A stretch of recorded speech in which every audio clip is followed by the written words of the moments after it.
The World Health Organization on Tuesday, August 31, says the highly transmissible Delta variant is now the dominant COVID-19 variant in the Philippines. WHO representative to the Philippines, Rabindra Abayasinghe, says this is based on the existing data that they are seeing. The Delta variant was found in 69% of the 748 positive samples that underwent genome sequencing recently. We do know that the Delta variant spreads very fast, is more transmissible, has a shorter incubation period.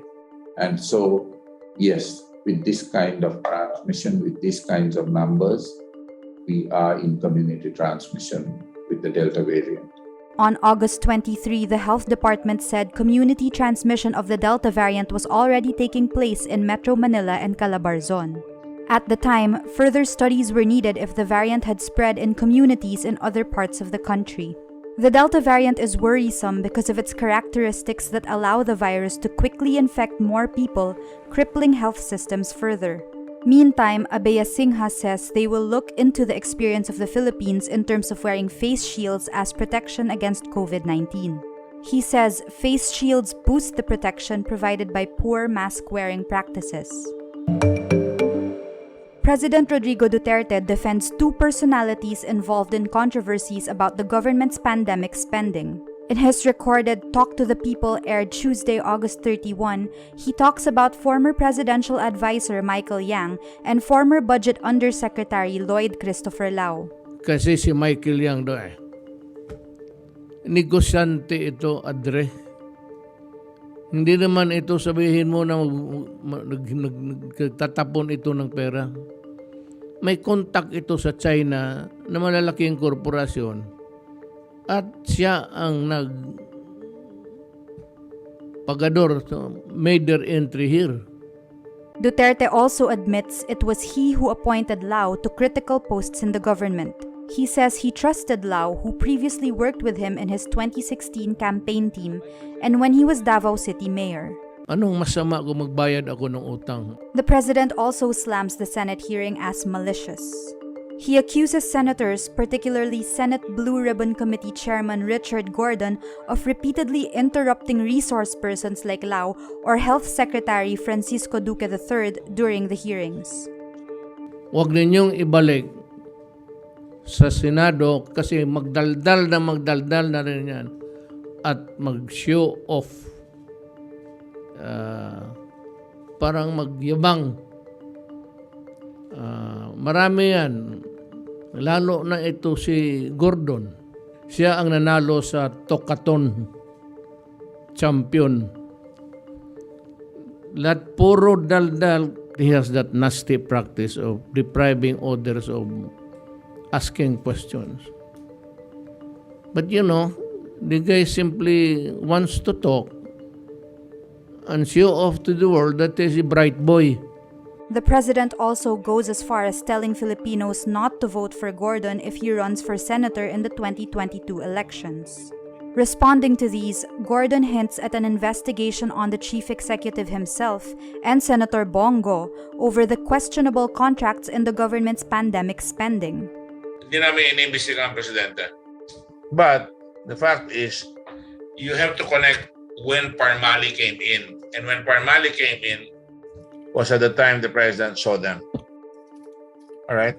Gordon adds, when push comes to shove, they may have to ask Go. Need more context, clarity, and perspective? Get the full picture with Rappler Plus.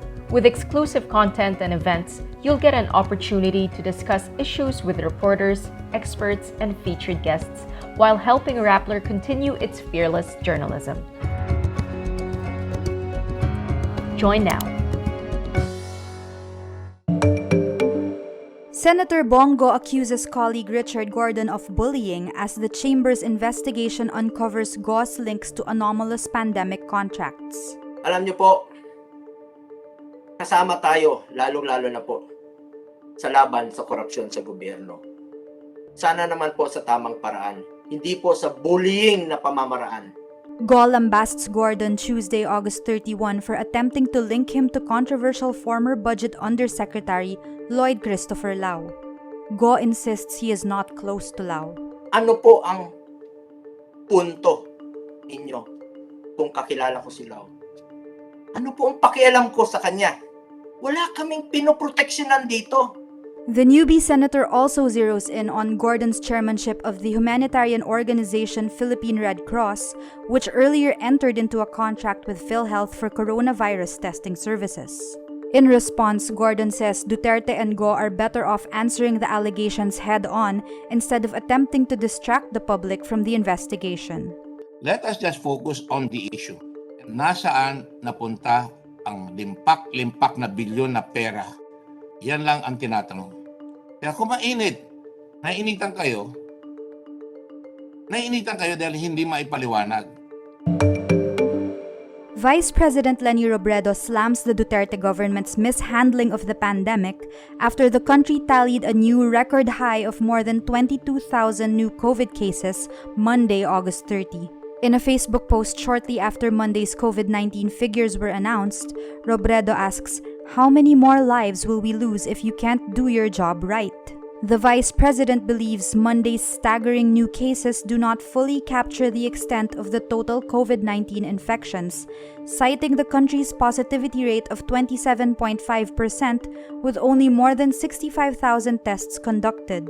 For Robredo, the Duterte government's failure to test more residents for COVID-19 and the lack of a centralized contact tracing system make it difficult to accurately detect infections.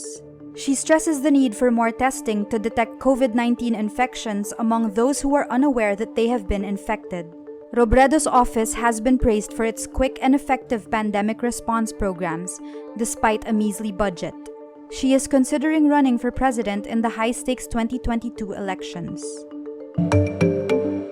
The United States suspends its diplomatic presence in Afghanistan and will conduct its operations out of Qatar. U.S. Secretary of State Antony Blinken on Monday, August 30, says Washington will press ahead with its quote-unquote relentless efforts to help people leave Afghanistan even after its troops have pulled out. Blinken's statement comes after the departure of the last U.S. plane, leaving behind thousands of Afghans who might have qualified for evacuation. The operation ends before the Tuesday deadline set by President Joe Biden.